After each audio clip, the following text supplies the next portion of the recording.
आपका यानी बेटी से में। तो अभी हम एटा लोकसभा क्षेत्र के जो आप सभी को पता है यहाँ पर 22 लाख लोग मतदाता हैं। तो यहाँ पर एक पटियाली विधानसभा है। तो यहाँ से हम निकलते हुए जा रहे थे, तो यहाँ पर एक अम्बेडकर पार्क है। तो यहाँ पर बहुत सारे लोग हमें बैठे हुए मिले, तो उनसे जानते हैं कि एटा लोकसभा क्षेत्र में किसका माहौल है। क्योंकि आप सभी को बताया तीसरी बार राजवीर सिंह राजू भैया को बीजेपी ने प्रत्याशी बनाया। यहाँ की 2014 और 2019 में वो लगातार सांसद रहे थे। और यहाँ पर इंडिया गठबंधन की अगर हम बात करें तो यहाँ पर सपा ने बहुत ही बड़ा दाव खेला है। साख वोट को रोकने के लिए देवेश साख को प्रत्याशी बनाया। तो जानते हैं किनका कैसा माहौल है। तो सबसे पहले एक अंकल है, तो उनसे स्टार्ट करते हैं। क्या नाम है अंकल जी आपका? मेरा नाम सुरेंद्र सिंह है। तो किनका माहौल लग रहा है इस बार एटा लोकसभा क्षेत्र में? एटा लोकसभा में माहौल साइकिल का लग रहा है। साइकिल का माहौल लग रहा है? हाँ, साइकिल का लग रहा है। और बीजेपी जो कि 2014 और 2019 में लगातार सांसद रहे थे, राजवीर सिंह राजू भैया जो कि बीजेपी से पूर्व मुख्यमंत्री कल्याण सिंह के वोट बेटे, तो उनका कैसा माहौल है? आज तक हमने उनकी शक्ल भी नहीं देखी, कैसे विधान देंगे। तो 2 बार वो लगातार सांसद रहे थे। आपके गांव में कभी आए? कभी जीवन में नहीं आए। आपने नहीं देखे? नहीं, हमने देखे ही नहीं है। हमारे पर बड़ शंका पड़ गई।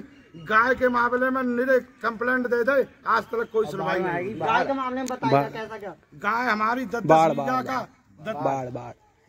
बाढ़ यहाँ पर बहुत तगड़ी आ गई थी, आज तक कोई नहीं आए।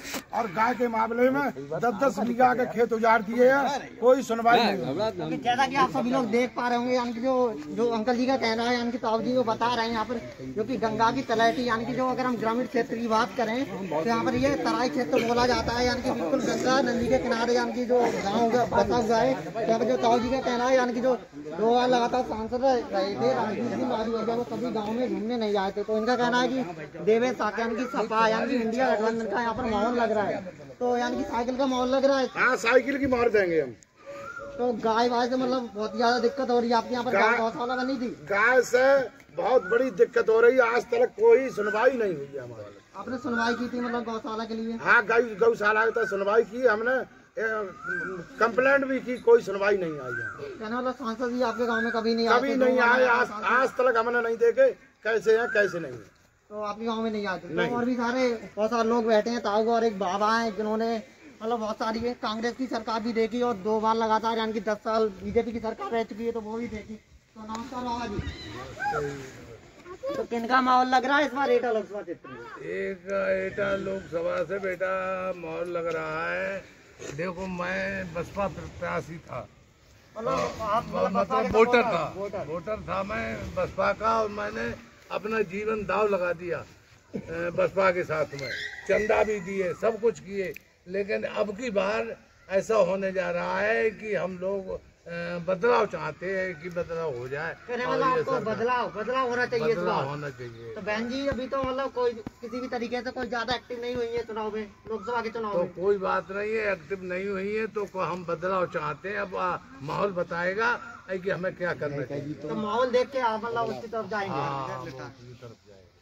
तो विकास है 2 बार जो लगातार सांसद रहे थे राजवीर सिंह राजू भैया, तो कैसा उनका विकास रहा था? अभी अरे विकास नहीं रहा, उन्होंने की कभी परछाई भी नहीं देखने को मिली, न कभी इधर आए, न समझाए कि कहाँ रहते हैं ये लोग। हम गंगा तलहटी में रहने वाले, गांव हमारा कटान में है, आधा गांव कट भी चुका है और इन साल भी बांध कट गया।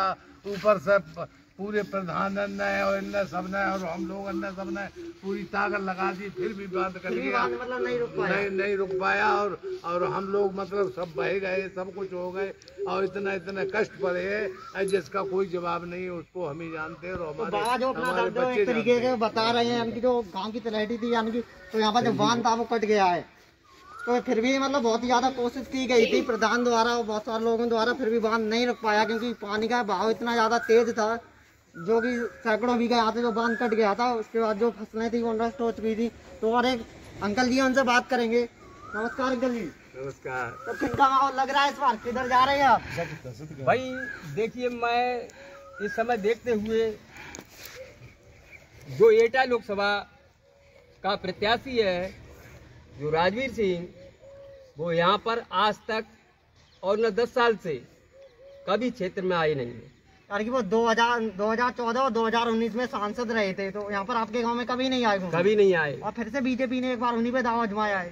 फिर भी आजमाया है, लेकिन मैं उनको कभी भी, और मेरी जनता यहाँ की एटा लोकसभा की मैं बात करता हूँ, क्या दोनों कासगंज की बात करता हूँ कि यहाँ पर राजू सिंह को इतनी बुरी दिशा से हरा के भेजेंगे तो वो पार्लियामेंट में बैठने के उत्तरदायित्व नहीं रहेगा। तो कैसी टक्कर रहेगी, क्योंकि वो पिछली बार जो सपा से जो महागठबंधन था सपा और बसपा का, तो वो लगभग एक लाख प्लस वोटों से हारे थे भाई। हाँ, 1 लाख करीब वोटों से हारे थे। हाँ, तो देवेश साहब इस बार कैसी टक्कर दे रहे हैं? भाई टक्कर तो मैं ये देख रहा हूँ, मैं इसको नहीं कह रहा हूँ कि साइकिल को वोट दूंगा।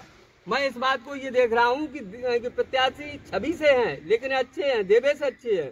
मैं इस बात को देख रहा हूँ कि मैं बसपा का कट्टरवादी हूँ, मैं कभी भी नहीं गया हूँ किसी पार्टी में। बसपा का कट्टर मतलब वोटर हो आप? हाँ बिल्कुल, बसपा का कट्टरवादी हूँ। तो इस बार तो उनका कोई प्रत्याशी कोई ज्यादा एक्टिव नहीं हुई है लोकसभा के चुनाव में। भाई ये कौन कहता है एक्टिव नहीं हुई है? ये कौन कहता है एक्टिव नहीं हुई है? क्यों? वो आज तक दुनिया में रैलियां कर रही है। क्यों?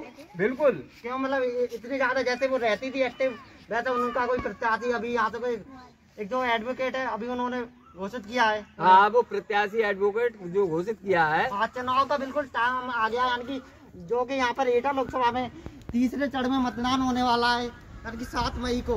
तो बहन जी ने अभी फिलहाल कुछ ही यानी कि 2-3 दिन पहले ही उनका एक प्रत्याशी घोषित हुआ है यहाँ से। हाँ, वो प्रत्याशी घोषित हुआ है। मैं उनका ऐसा क्यों? क्योंकि उत्तर प्रदेश जैसे इतने बड़े सूबे की 4 बार मुख्यमंत्री रही मायावती, तो उनका इतना ज्यादा माहौल, और आप कह रहे हैं कि हम उनको सपोर्ट कर रहे हैं।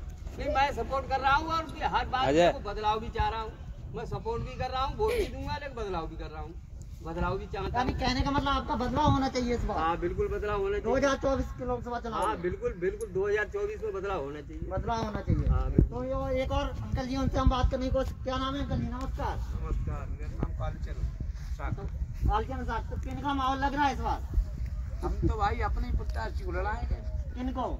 देवेश साहब के? देवेश साहब को। देवेश साहब हाँ जी, सपोर्ट कर रहे हैं आप? सपोर्ट कर रहे हैं और हमारे सब साथी लड़ाएंगे। यानी कि साग बोर्ड उनको फुल तरीके से सपोर्ट कर रहा है इस बार। तो यहाँ पर कुछ युवा है, हम उनसे बात करने की कोशिश करेंगे कि एटा लोकसभा क्षेत्र में इस बार किसका माहौल है 2024 के लोकसभा चुनाव में। क्या नाम है आपका? अनुपम कुमार। तो किसका माहौल लग रहा है इस बार? हम तो देखो भाई बीएसपी वाले, हम तो बीएसपी को वोट करेंगे। बीएसपी को? जी। अगर एक तरीके से उनका कोई वजूद नहीं है फिर भी हम बीएसपी को वोट करेंगे। बीएसपी को?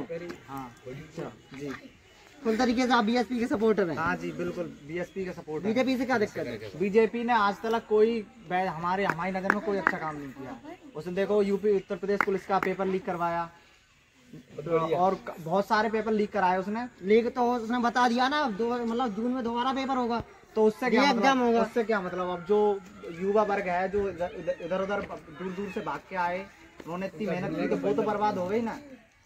तो ये है, तो पेपर लीक हुआ था यानी कि बीजेपी की सरकार में। तो कुल मिला के और एक युवा है, यानी कि बच्चे भी हैं, इनसे हम बात करेंगे। क्या नाम है? विजय कुमार। क्या करते हो तुम? पढ़ाई। कौन सी क्लास में हो? 3rd क्लास में। तो क्या बनना चाहोगे? SI। उत्तर प्रदेश के मुख्यमंत्री कौन है? श्री योगी आदित्यनाथ। अगर हम बात करें राष्ट्रपति की? श्रीमती द्रौपदी मुर्मू।